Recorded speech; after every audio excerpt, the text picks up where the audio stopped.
Committee, Scott Fitzgerald. Sir, thanks for joining us. So the GOP is set to vote on a border bill today. I was reading it. It looks like this will help secure the border. But President Biden says it gets to his desk, he's going to veto it. Why? We're kind of alarmed that the White House is not actually kind of taking this more seriously. Over the last couple of days, we've had conversations specifically with members that represent border states where we're starting to hear real specific numbers of those that are expected to hit the border sometime today before midnight. Guatemala is probably the best example. The president there is saying 80,000 individuals will be hitting the U.S. border sometime today. They've tried to reach out not only to the White House, but members of Congress are trying to talk to Homeland Security, Border Patrol about it.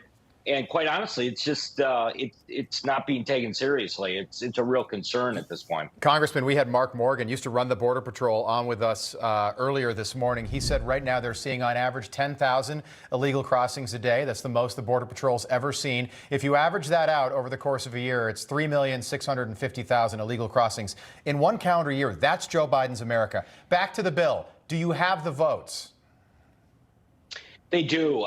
We right now look like we're going to the floor at 4 o'clock today. I'm expecting that there were some concerns about the e-notification that came out in the Rules Committee. It feels like leadership was able to kind of pull that together. So I'm fully expecting that the bill will hit the floor today at about 4 p.m. The administration, I watched Karine Jean-Pierre's press conferences, and she continues to blame Republicans for this. The numbers don't lie, as Rob mentioned, how things have drastically changed. But why do they continue to blame Republicans when you even have a bill on the table now? Right. Yeah, Mayorkas yesterday. I mean, it was unbelievable to see him actually with a straight face continue to tell everyone that, listen, there's not only not a crisis here, but, the border is not open just because Title 42 is going away.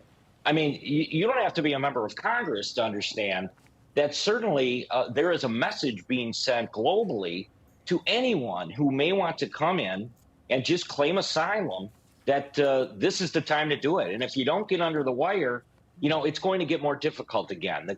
The cartels, they're actually talking about it's going to cost more for an individual to work with the cartels to somehow gain their passage across the border. So it's a lot more formal, I think, than what many people understand. It's not just, immigration in a form that people show up at the border, they go to the Border Patrol, they go wherever the lights are, quite honestly, and just kind of cross the border. I mean, this is organized. It's organized at a high level. And I think that's something that the administration they haven't acknowledged at this point. Yeah, Congressman. And to your point about the cartels, they used to be a multi-million-dollar enterprise. Now, one estimate that came out earlier this week, $15 billion a year in profit. That's what these cartels are making. So once a Republican is back in the White House, whenever that happens, it's going to be that much more difficult to break these cartels up, similar to what we saw in the 70s and 1980s. Just about 15 seconds for a response. Yeah, just the only other thing I would say is Homeland Security has seen an escalation, again, in the amount of fentanyl coming across the border. So that tells you right there that it's the cartels. This isn't just kind of an ad hoc group of people migrating to the border. All right, Congressman, appreciate the update on the bill. They'll vote today at 4 p.m. We'll keep a close eye on that and continue to spotlight this story. Good to see you. Thank you. Thank you. Thank you. Good to be with you guys. You too.